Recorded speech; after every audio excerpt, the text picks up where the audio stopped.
We are a member of the Trinidad and Tobago National Women's Rugby Team, and you are watching Scoreboard.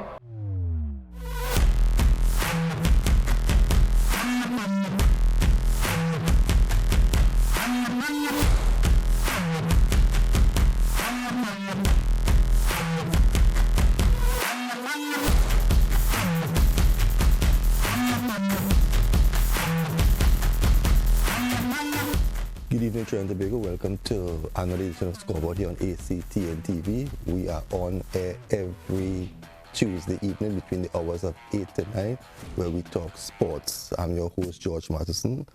And on tonight's program, I had the opportunity to sit and chat with Patrick Horne. Patrick Horne was born in St. Vincent, now resides in New York. Author and a journalist who spent a great number of years putting together a book on the black pioneers of the North American Soccer League in 1968 to 1984. And Patrick was in Trinidad to talk about his book, and I was afforded the opportunity to sit with him and to chat a little bit more about this book in particular and what he's up to. Now, you will hear in the interview a lot about the black pioneers of the North American Soccer League and those players who played an integral part in this league. Players like Lincoln Phillips, Keith Akwe, Keith Lucloy, Leroy Span, Leroy DeLeon, just to name a few. Patrick also played, in the NASL at an early age. So viewers, I want you to sit back and hear what this gentleman had to say, because a lot of us, we hear about all our past heroes, the Gally Cummins, the Lincoln Phillips, the Steve David, but do we have an understanding of what these guys really went out and did for this country and for the game of football? So we're going to take a short break, and when we come back, I'm going to be joined by Patrick Horne. Again, this is Scoreboard on ICNTT, and I'll be right back with my guest for tonight.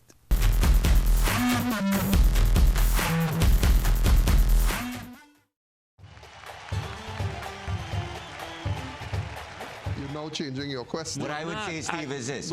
My first question was, roll back that tape. I made my debut for Crystal Palace against Tottenham Hotspur. My responsibility was to get the ball and make things happen offensively. All In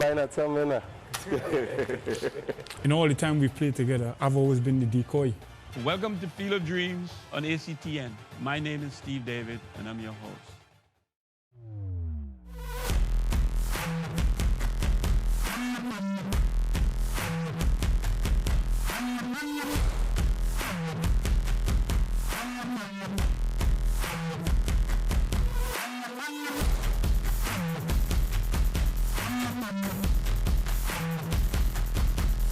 Good evening, Trinidad and Tobago. Welcome to another edition of Scoreboard here on ACT, and it's always a pleasure to be in your company every Tuesday evening between the hours of 8 and 9. Welcome to the new season of Football 101. I am your host, Joshua Matos. Well, it's time for your weekly football news update. I love you, Messi. Unfortunately, Kiss the badge, kiss the badge. Oh, what's that? welcome to this edition of the interview, and as you can see, I'm not alone on the set. I have Marcus, a Liverpool fan, and I have Shakir.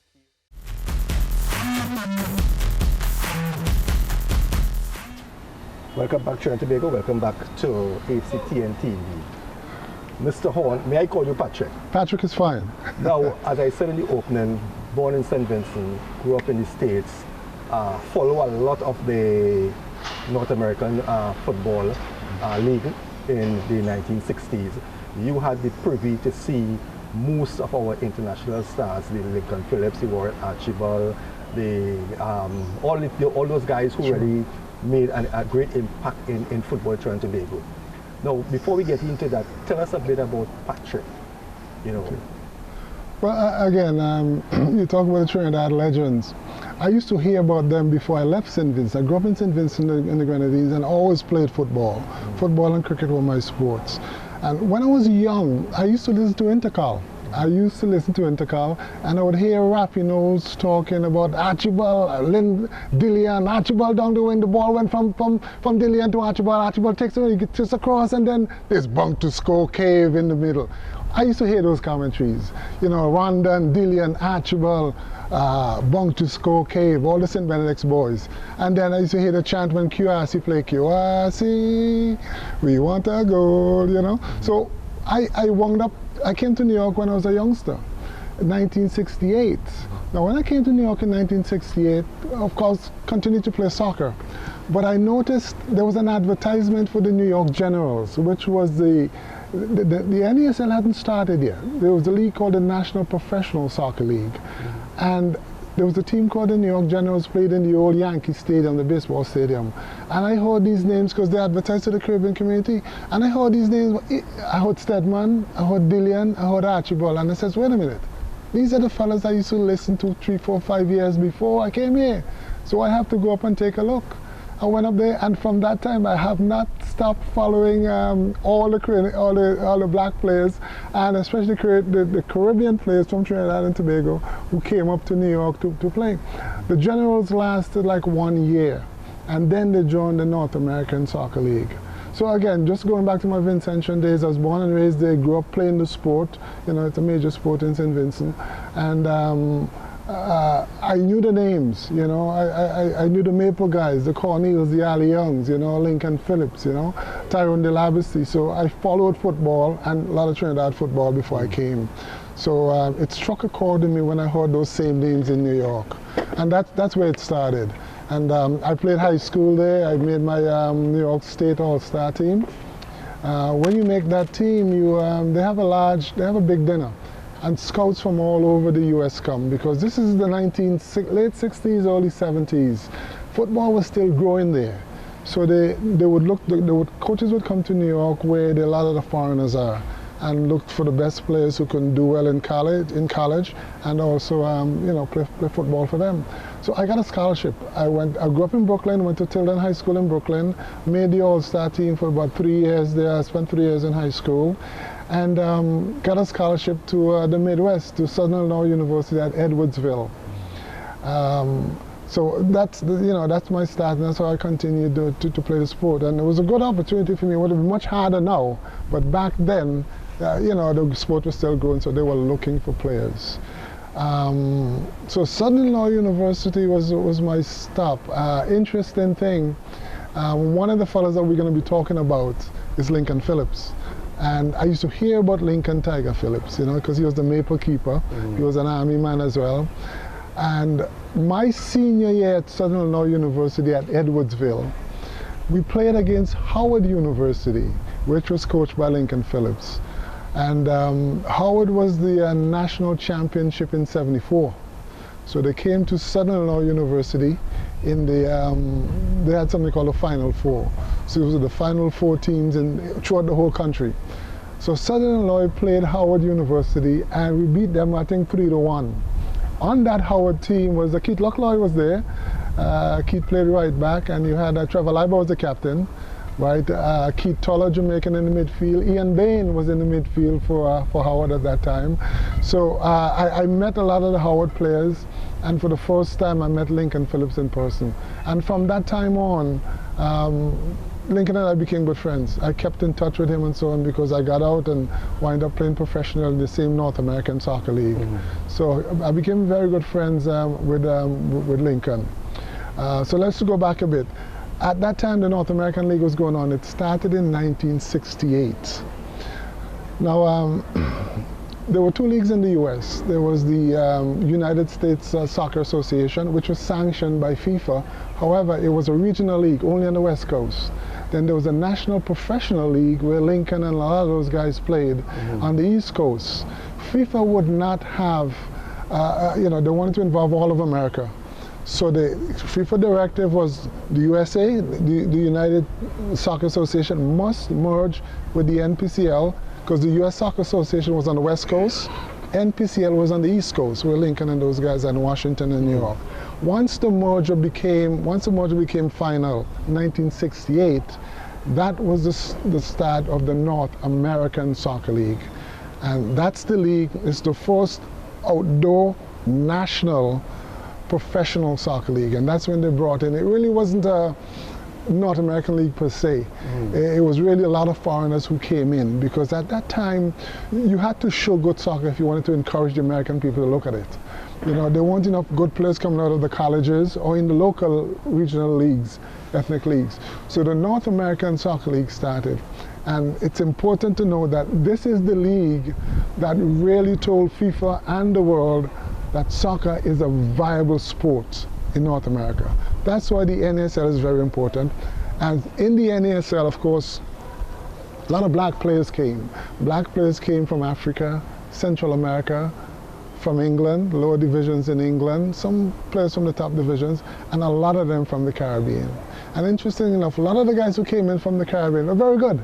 And they probably got paid a third or maybe half of what a lot of the so-called English players who came in, or European players who came in with big names. So the NASL is very, very important. And among the black players who played in the NASL, a large contingent of them came from the Caribbean. And throughout the Caribbean players, most of them came from Trinidad and Tobago. And they really did well. Well, let me just tell you the importance of the NASL. Once the NASL started and these players were doing well, they brought in Pele in 1975 to really lock things up. Once Pele came 75 to 77, you know, it really pretty much almost was like a done deal. It was a watershed moment for soccer in the States. So Pele came and he was single-handedly, he pretty much gave a lot of credibility to the league. After Pele came, Beckenbauer, Carlos Alberto, Georgie Best, you know, all the great players from Europe came, you know. So the league was popular now, sanctioned by FIFA. When Pele left, the league ended in '84, and the reason it ended because the flagship team in the NASL was the Cosmos, but the Cosmos had a lot of money behind them. The Cosmos had Warner Communications in New York behind them. So the Cosmos would draw like 50, 60,000 fans all the time, up to $77,000, 77,000 people for playoff games. The league fell apart simply because the other teams tried their best to keep up with the Cosmos. It didn't work. A few other, like the West Coast, the Portland Timbers, the Seattle Sounders, which are still in operation now, they got good crowds. But the Detroits and the Chicagos and the Connecticuts and the Washington Darts couldn't. So before you know it, the league folded. But by the time it folded, FIFA knew that football could thrive in the US. With FIFA's, with Pele's inputs and the US Soccer Federation, FIFA gave the US the 1994 World Cup. Okay. When they hosted the 1994 World Cup, it was the most successful financial World Cup, financially, right, to that point. So FIFA knew it could thrive. Because of the money they made, they took a lot of that money and they started what is now presently MLS, Major League Soccer. So you see the connection between what's happening now, the World Cup, and the NASL. So the foundation was really started in the NASL, in the NSL. Okay. That's where it started. That's why it's important to know. It's an untold story, because if you talk about the NASL today, everybody knows Pele and they know Eusebio. They don't know anybody else. And maybe Beckenbauer and Johan Cruyff, you know, George Best. But those guys could not have done it alone. And you had a lot of black players came in from all over. But the black players I really want to focus on now are the ones from Trinidad and Tobago. Because let's start with Lincoln Phillips. In the book, I refer to Lincoln as the Dean, because Lincoln and Gomaldo and Bert Grell and a lot of the Trinidad players went to the Winnipeg Games in 1967. They did very well. I think they beat Mexico. They beat, not Mexico, they beat Argentina and quite a few good teams. You know, I had a chat some time back when I was talking to Lincoln, And a lot of Trinidadians never knew that the Trinidad and Tobago football team defeated Argentina in football. Defeated Argentina and a few other prominent, Argentina, Colombia, and somebody else. And I think they drew in Mexico, right? So this is Winnipeg games in Canada. So now they're all cocky after the preliminary games, and they're supposed to be meeting Little Bermuda in the semi-final to go into the final. And this is Lincoln and Grimaldo's words. They were so cocky that they were overconfident. So they go on to play Bermuda, and there was a young boy, 19 years old. His name was Clyde Best. He eventually wound up playing for West Ham in England and came back to the NSL as a pioneer. Little fella named Clyde Best is the one, and Randy Horton, who was one of the MVPs in the book, came and beat Trinidad and Tobago in the semi-final. So they got a lick in it, but they woke up and won the third place game. So they finished third. Mexico won, Bermuda finished second. But easily, Trinidad could have gone. If they weren't so cocky, they could have gone on to the final, and you never know what could have happened. Yeah. And that comes up because in the book I talk about the 1973 team, which some of the pioneers were in. And I always have an argument with Lincoln. I say, Lincoln, you know the 73 team beat Mexico and a whole lot of teams in Haiti, and if it weren't for a bad referee, they would have gone to the World Cup long before Jamaica. I say, I think the 73 team is better than the 67 team, you know. So that's up for debate, you know. Yeah. But they were both great Trinidad teams, you know, because there are a lot of Maple players on that team. Sedley Joseph was on that team. Ali Young was on that team. Alvin Cornell, Tyrone DeLabesty, and a lot of great Trinidad players. So it really was a good team, but so was the 73 team. Yeah. So after that tournament, again, it's 1967, and football is bubbling in the US. The NASL hadn't formed yet, so they're looking for players. Out of that team, Lincoln, Grimaldo, Burt Grell, and a couple other players got contracts to come to the US to play. The Washington Dance was one of the first team. Okay, they brought in Lincoln, and the Baltimore Bays was another team that Lincoln played for. Those were two teams in the Washington, D.C. area. They brought in Lincoln. I think Burt Grell went to the Atlanta Chiefs. That's one of the top teams there at the time. And I had the privilege of meeting Mr. Grell just a couple of weeks back. Yes, right. Yeah, and Burt Grell did well too, you know, in the US. It's an interesting story about Burt in the book. So Lincoln came in. I call Lincoln the dean because he was one of the first guys came here, and Lincoln always looked out for the black player. Okay, he always looked out for the black players. So he brought in quite a few of the Trinidadian players. You know, apart from Grell, he brought in one of the Figueroa fellas. I can't remember Figueroa's first name. He brought in Jerry Brown and a lot of other Trinidad players to play for his team. So Lincoln is the dean, and Lincoln also, as he went on and as the years passed, he retired from professionally, and when he was there, he was runner-up in 1970, 68, 2 years after the run-up in 1970. He led the Darts to the NASL final, lost to Rochester. And Lincoln was the top goalkeeper that year in the league. And you had Warren Archibald and Leroy Dillian, who made the postseason tournaments. Got accolades as all-stars in the game. So Lincoln packed his team with a lot of Trinidad players. He was also the only black player to be a player coach in the NASL. Lincoln moved on from that. He wound up coaching at Howard University, you know, because he was in the Washington, D.C. area, and football was just starting again, and the colleges were still hungry for players, and Lincoln got the job at Howard. Brought in a lot of good players like Alvin Henderson, who is now a retired physician here. Keith Lockloy came in, Keith Akwi came in, and quite a few other Trinidad players came in. And he did the same thing that he did with the Darts, with the Howard. Howard went on to win 2 national championships, 1971 and 1974. And Lincoln Phillips became coach of the first black school. Howard University was the first black institution to win an NCAA, which is a college league.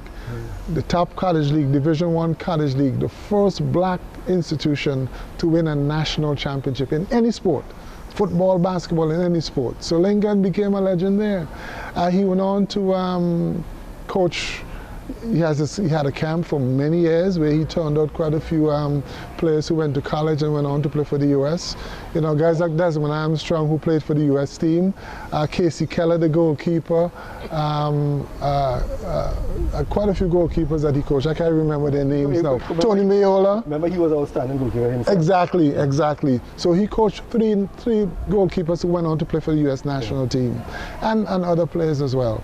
So Lincoln became a legend. He also started the Black Coaches Association, which is still, you know, we meet annually once a year. Started the Black Coaches Association, and he was also in the 1994 World Cup. He was the goalkeeper coach and the assistant coach to the U.S. national team in that tournament. So along the way, he has met a lot of people. He has a lot of influence in the game, and he was one of the pioneers. And I call him the dean because he always looked out for the black player. And he didn't only use black. In Howard, he used the black players from Bermuda, from different African countries, and he did the same thing with the darts. He brought in some top players from Ghana and so forth.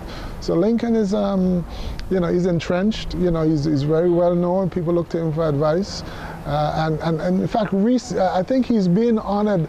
I can't quite remember what group is honoring him, but he's being honored as one of the top, you know, contributors to football in North America by a group that's happening soon. I know that they're supposed to be doing a documentary on him, you know, because I recently spoke to him because I did a lot of interviews with him when he was in Trinidad and also when he would come for holidays. Right. So and I did something too with himself and Alvin Henderson and Keith Lockloy when they were talking about the Howard University. Howard University, exactly. The success that and I think the documentary is based something on that. Yes, it is. It is. Yeah. So I know for a fact that Lincoln had to really contribute both locally and internationally. Massively. Yeah. He gave a lot of people their start in college, from college. Henderson he's a physician, but he got that scholarship through Lincoln coming to Keith Akui, was one of the top accountants. I think Keith was a CPA and worked for him in Washington, D.C. Unfortunately, Keith passed recently, passed away about 2 years ago. But and there's an interesting story about Keith Akui in the book. When they won their second championship, Keith was the leading scorer, 23 goals that year. In the semi-final, he played in the semi-final. I can't remember who they played against, but Keith got very sick, and he was told to stay at home, don't leave the bed, and forget about the play in the final. So Lincoln and the boys went to the stadium in St. Louis, and they left Keith at home. Game going on. By halftime, Lincoln look around. Keith is on the bench. He came in a taxi, put his uniform under his clothes, and arrived at the stadium. Howard is losing 1-0.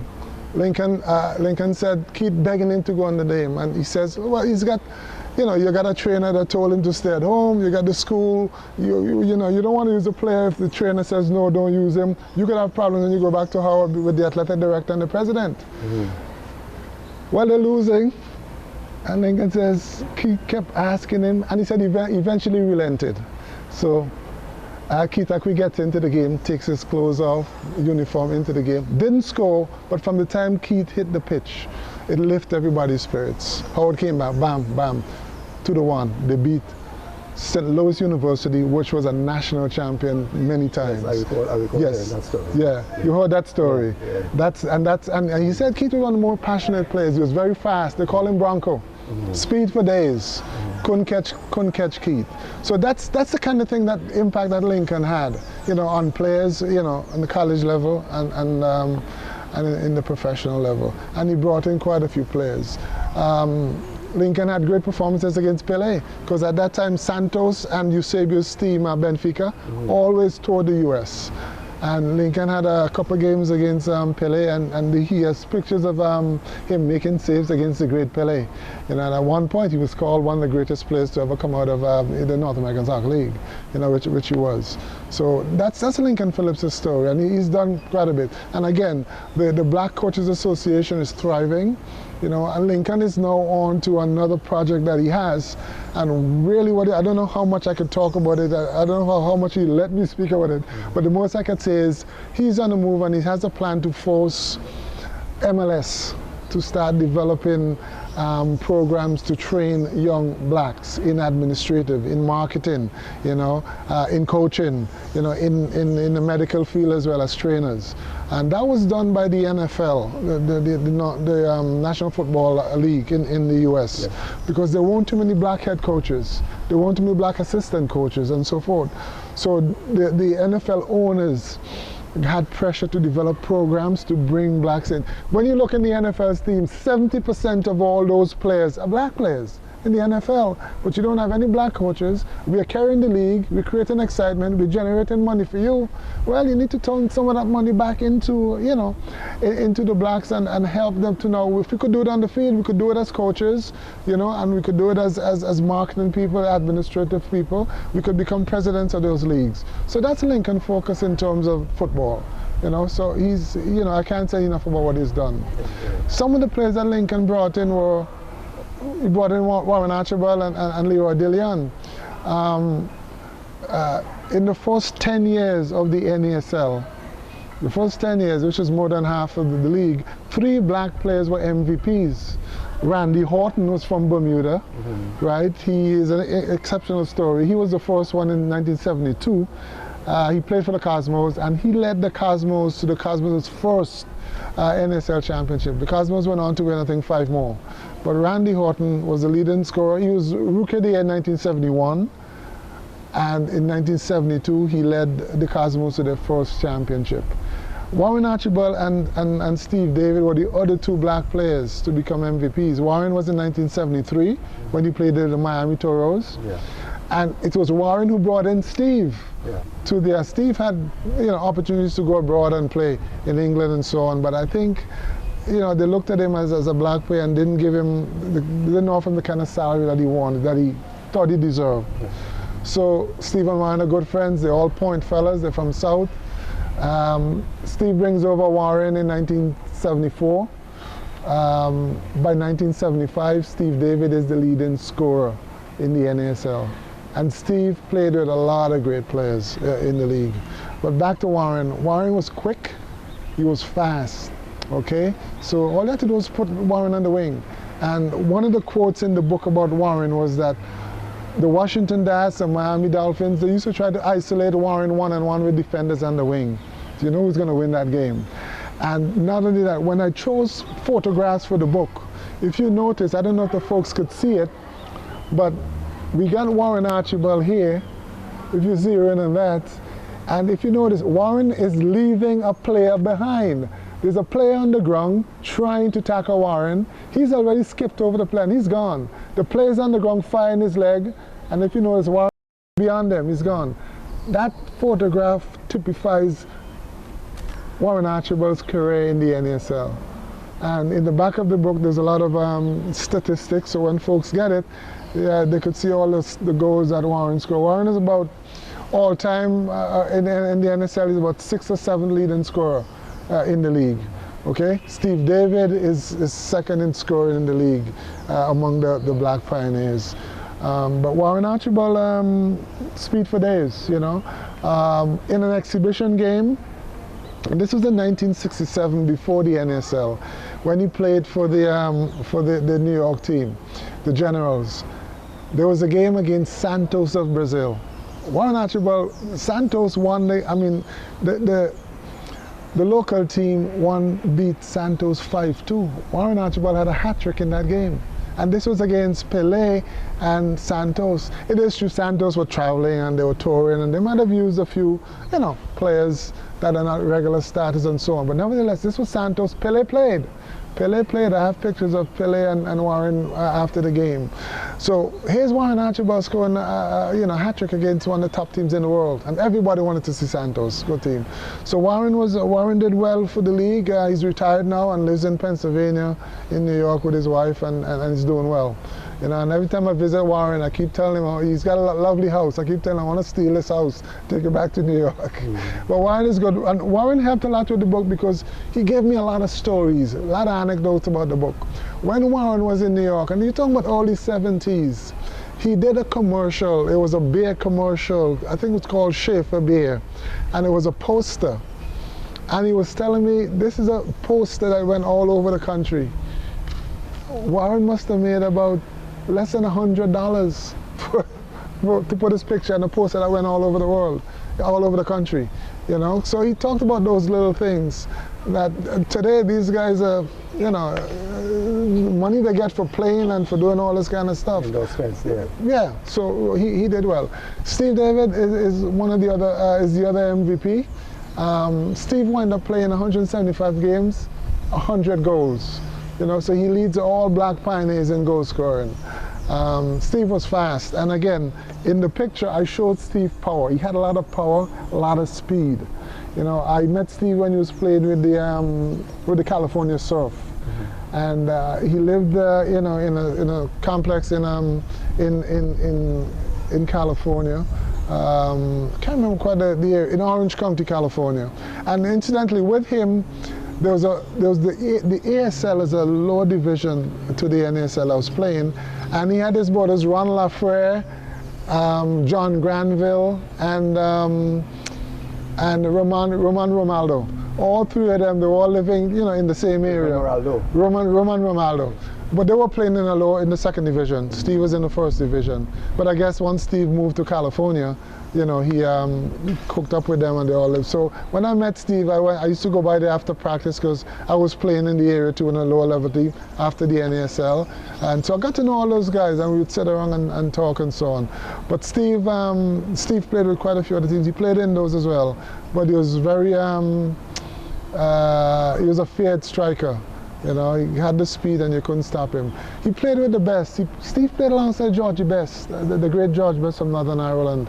You know, Steve is only one of 2 players to lead the NASL multiple times in scoring. The other player was a guy called Giorgio Chinaglia. He played for the Cosmos. And of course, the Cosmos had the best players. They had Pelé, they had Carlos Alberto, they had Beckenbauer, they had Johan Niskins from Holland. They had a lot of top players. So yeah, Chinaglia scored a lot of goals. Steve didn't have, you know, that kind of personnel around them. So Steve won the league, won the MVP in 1975. He scored about 20-something goals.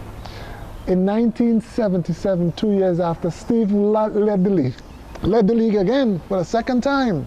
And everybody is poised to become MVP again for a second time. In the middle of the season, Beckenbauer comes into the Cosmos. So you know now, he hardly played much. But if you bring in a big name like Beckenbauer, you can't give Steve David the MVP. Beckenbauer walks away with the MVP. Steve David should have been the MVP. Because for the second time, he led the league in scoring. So that's pretty much Steve's story. Steve has done really well. Well known, you know, the quotes in the book that talks about Steve, and you know, Steve played 175 games. I don't remember Steve really being hurt, you know, any length of time. I never really heard him talk much about injuries. Injuries. When he was playing for Benedict's. In some game there, he was out for some months or something like that.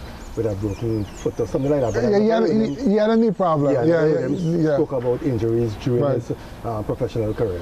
Yeah, I mean, Steve just kept playing. And one of the quotes in it from one of the other players that played against Steve, they said Steve could take a beating. Steve could take a beating, and Steve was fast, Steve was strong, he was powerful. And, you know, as I chose the pictures for the cover of the book, I decided to choose a photo that pretty much, you know, mirrors the player's talents. And if you see Steve, that's all power. Look at Steve's muscle on that picture. You know, this is all power, speed and power right there. You know, he eluded a lot of players. You know, so he pretty much stayed healthy. And it's not easy to score 100 goals in you know, in 175 games. That's a lot of games. It's also a lot of goals. So he did. Steve David did well for himself. And it's interesting that 2 of the fellas who were MVPs came out of Point and St. Benedict's College. You know, so Steve did well. So besides the names you called there, who are some of the other trainers who created an impact in the league? Jerry Brown played in the league. Victor Gomaldo played in the league. Bud Grell, who's here now on vacation, he also played in the league. And there are quite a few. Gally Cummins is another prominent one that's featured in the book. And Gally has an interesting story too. Gally was on the very first, the Atlanta Chiefs, and that was the team that won the very first NSL championship. And Gally was there as a 19-year-old, and his picture is in the book. So Gally was with that team. Gally is the only black player to win 2 NSL championships with different teams. After he spent about 3 years in Atlanta with the Chiefs, then he moved on to the Cosmos. And he spent 2 years with the Cosmos, and the Cosmos won the league as well. So it looks like he was carrying around the NSL trophy with him. Wherever he went, they won. But Gally did well. He did well. And here's an interesting story about Gally. Gally was a 19-year-old when he came to Atlanta, 1968.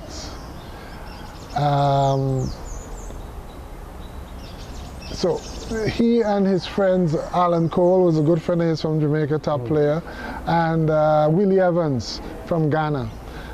So the Atlanta Chiefs are training in the ground, and that day something happened. They didn't know what it was.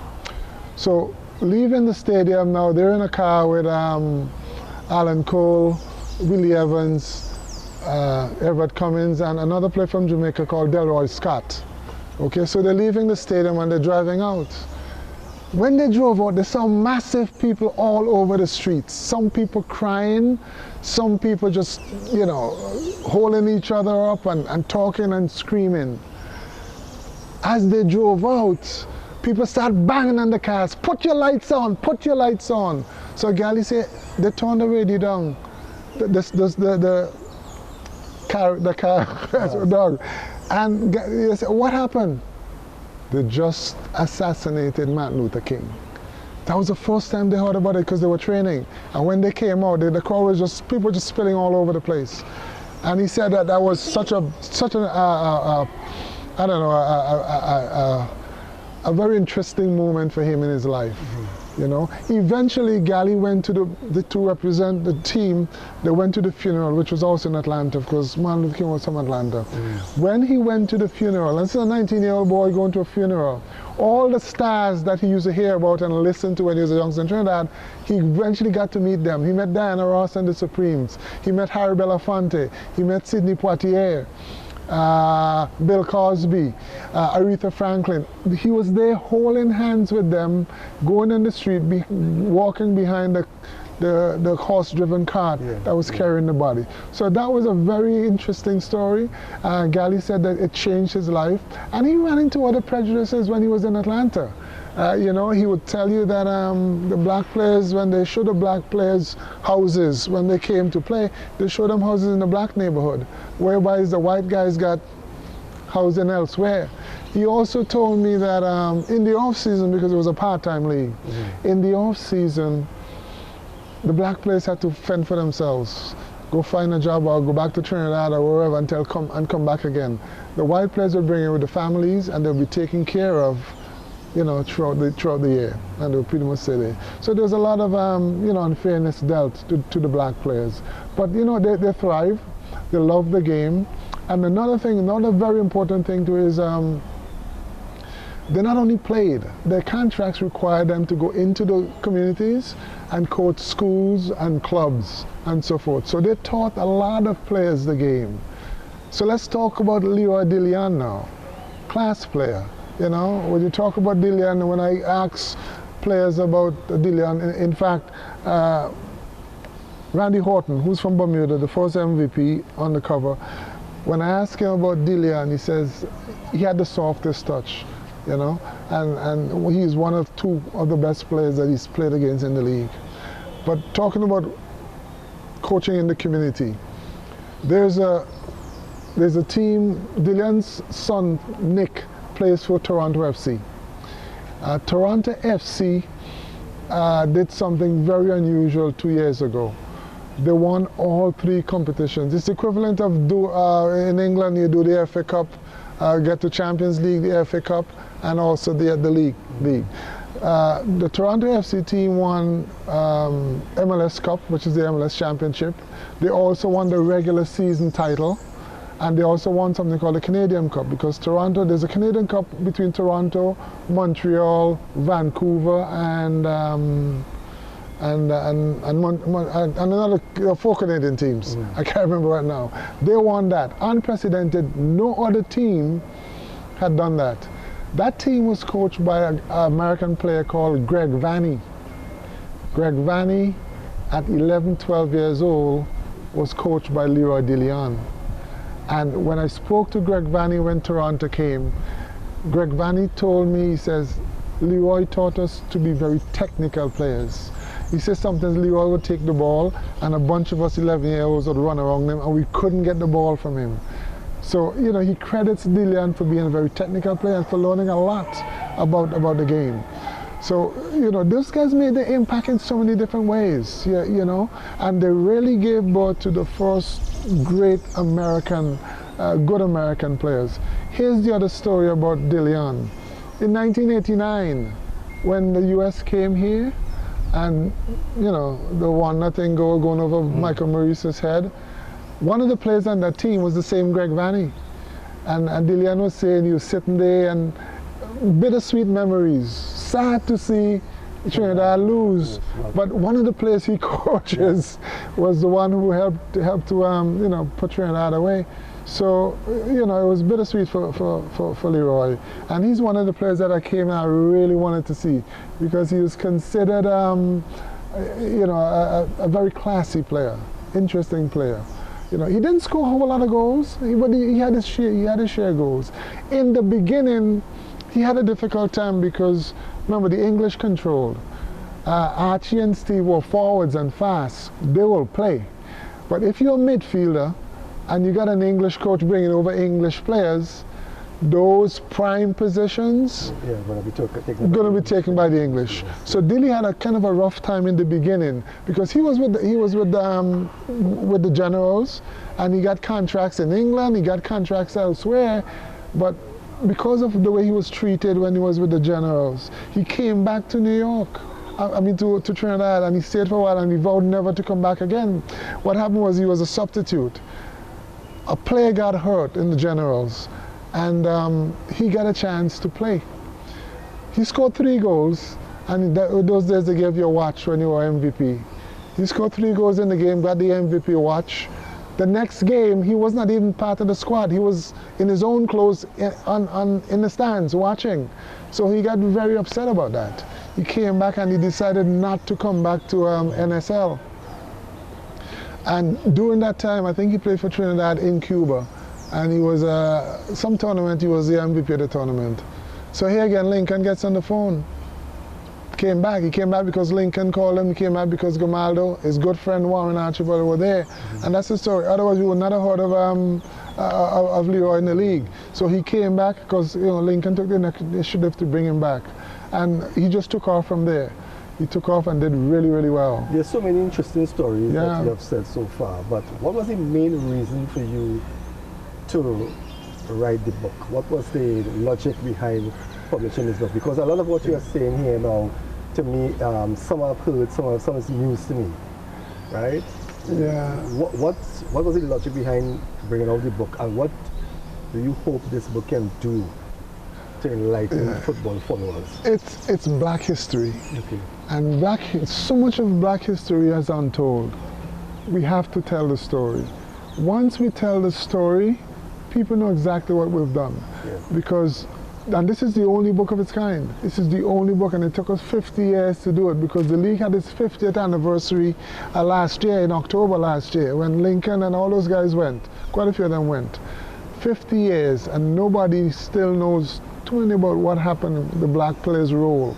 So when the history books are written from here on in, we can take our seat at the table and said, we contributed. We were major contributors. I also gave this book to Stone John here yesterday, and I left one for Dennis Lawrence. And the reason I did it, and I like to give it to young people, young black players as well. The reason I did this is because, especially the 17-year-olds, they need to know that players from their country who look like them, sung like them, and grew up like them made history. So it's not something that they can do. In fact, the challenge is for them to go one better. Not just make history in the US or Europe, but take this country back to the World Cup and do it on a regular basis. go to the highest level. So I think once we know our potential, once we know what we can do, you know, it's much easier, you know, to, well, it's never easy, it's hard, but at least they know they can do it. And I think the incentive would be there. But it's a story that has to be told. And there are too many it inspires black players and players in general.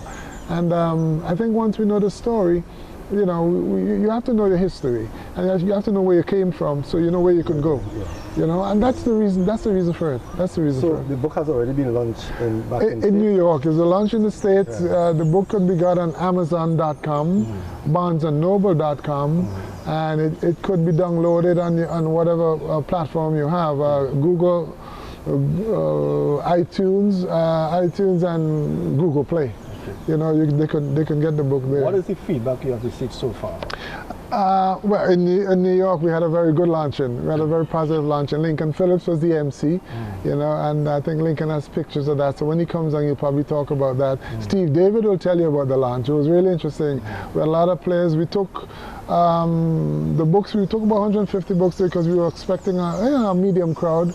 We had quite a few people there, and the book sold out before halfway through the function.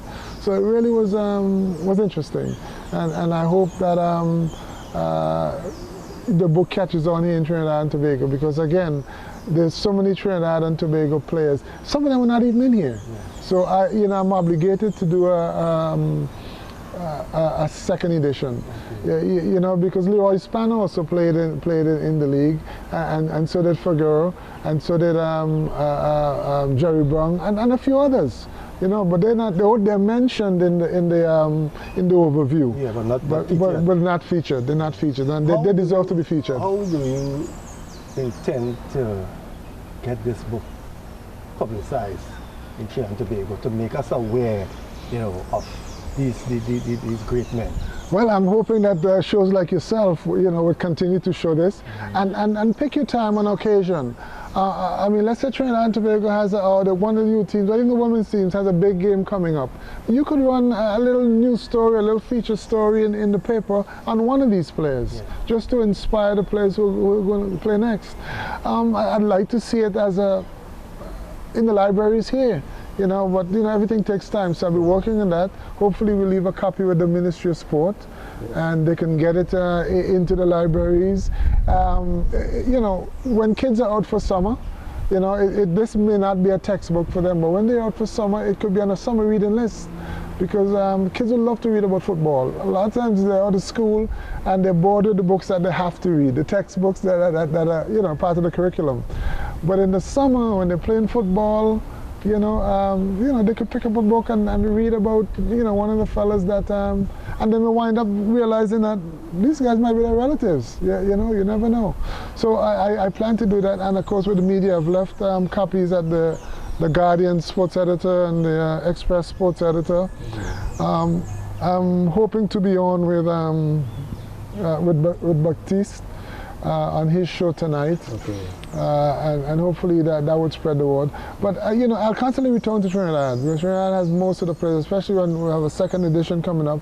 I have family here. My cousin Adrian DeBeek lives here, and I hope to constantly come back. Come back for games. You know, if you ever host World Cup games, I may come back and so on, and you know, and see how that goes. But yeah, it's a book that especially Trinidadians, they need to know the greatness in their players. You know, and we can't play it down. We can't play it down. We can't take our history for granted. You know, and one of us has to say it. No one else, for 50 years, no one else decided to write a book about the black players. But it's our history. It's motivating, and we played a major role. And there are a lot of other stories like that. So I guess when I do a second edition, I'll unearth some other stories. But again, look at Dillion's story with Greg Vanny. Yeah. He's responsible for him, you know. And the other stories like that. Lincoln's camp put out quite a few players. Desmond Armstrong is one of the players who came out of Lincoln's camp, played for the U.S. national team, and then went back to coach at Lincoln's camp. Look at the players that he put out through at Howard University, and he's coached three U.S. international goalkeepers. These guys can do that too. They don't have to necessarily do it as players, they can do it as coaches as well. And with Lincoln's initiative to try to get more blacks involved in Major League Soccer, you know, who knows, you know. So these guys also have, I looked at Stern, when Stern looked at the book and he looked at it and he says, yeah, the legends. And because he knows, Stern John knows that these are the fellas who paved the way for him. I remember Stern is the guy who broke Steve Davis' record, right, yeah, and that's mentioned in here as well, in Steve's article. Yeah. Also, I met Stern over 20 years ago when the MLS, the current league, was just starting. Stern was the leading scorer of that league as well. You know, so eventually... you definitely have to write another edition. Yeah, it has to be another edition. But has that already started? Yes, just the names. Because as I was writing this book, quite a few players kept telling me about players that I left out, or players that he knows and he knows it to find him, blah, blah, blah. So at some point in time, I had to just stop and produce the book. I couldn't keep going, otherwise I won't be here now. So we stopped, and there's about 40-something players in this thing. Just a little bit about some of the other players outside of the Caribbean. Randy Horton is from Bermuda. And he went on to be, he's a good example of some of the youngsters who, or even teachers, or even adults and parents who feel that you can play this game and also do your studies. Okay, Randy Horton was a teacher, you know, and while he's doing his teaching license while he was playing for the Cosmos, you know, he studied, went back to Bermuda, taught. When he retired from the game, he became a politician, and he's the only Speaker of the House in Bermuda that was from an opposition party. You know, so Randy, you know, all through his soccer career, he was also an academic person. Very good. Players from South Africa came in because of apartheid. They got no contracts from anywhere else, but the US went in and got some of those players, went to Atlanta. And the first rookie of the NASL was a player called Kaiser Motang. He's an interesting story as well. He played in Atlanta and won of the team. Kaiser was a young boy playing in Atlanta. Kaiser took a lot of marketing ideas from America, and he called the team in Johannesburg Kaiser Chiefs. Today, his team is celebrating its 50th anniversary. Kaiser is very well rich. He's rich now. He's got some money, and he's invested his money in other aspects, in other industries. And that's because, of course, Johannesburg has a lot of players. Another player from South Africa was a guy called Jomo Sono, who was recommended by Pele. He came over. From England, you had players like Clyde Best, who was from Bermuda, who played for West Ham. Adi Coker played for West Ham. He came over. Quite a few of the, you know, English players from different leagues over there came, black players. Mr. Horne, yes. I think we can go on for another hour or so. We sure can. But unfortunately, they say all good things have to come to an end. Yeah. For a while. For a while. For a while. I am really, you know, appreciative of you sitting here with me and enlightening myself and the viewers about these players. We have heard so much, you know, about them. I had the pleasure in meeting Warren Archibald. Well, I'm in contact with Steve on a regular basis. The Dillions and the Wilfred Caves. All these guys have met, you know, and some of them have seen in the latter years in college playing for Trinidad and Tobago. And it's amazing to know that we sit in Trinidad here and we support all the Messis and the Ronaldos. We can tell you everything about these players, but our local heroes we know so little of. And I really hope that this book can open the eyes of the Trinidad and Tobago, those who sit and follow the foreign-based football. No problem. I have no issue with that. Right. But we need to know about our heroes. We need to know about these guys, what they have done for football. And I hope that through this book, they'll be more recognized and appreciated when we come into contact with them. Sure. Because sometimes our young footballers come into contact with these people and they don't know who they are. They pass them straight because they don't know the history behind the Steve David, the Archibald, the Dillions, and these guys. And then we haven't even mentioned as yet too is John Stedman. John Stedman, yes, right? John, yes. But as I said, we must end, you know, this, and I want to really thank you very much. Yes, it was a pleasure. And I hope that on your next visit we can sit and have a more in-depth discussion regarding our past heroes in football. Good, good. And again, these guys set the standard, and you could have more heroes, you know, bigger heroes than these guys, and that's why they did it. So every generation learns from the generation that came before, and they need to learn from these guys. Yeah. Okay? Well, thanks for having me, and I hope all Trinidad loves the book. Thank you very much. Take care. Yeah. Bye-bye. Yeah. Well, viewers, I want to thank you for spending this time with us here on Scoreboard. I hope you did enjoy this interview with Patrick Horne, the author of Black Pioneers of the North American Soccer League. I hope it was enlightening to you to hear about our former great footballers, what they have done and what they have contributed. If you missed any part of this program, there's a repeat tomorrow at 1 p.m. I hope that you can join us then. Until, have a blessed week. See you next week, Tuesday. Same time, same channel. Be blessed.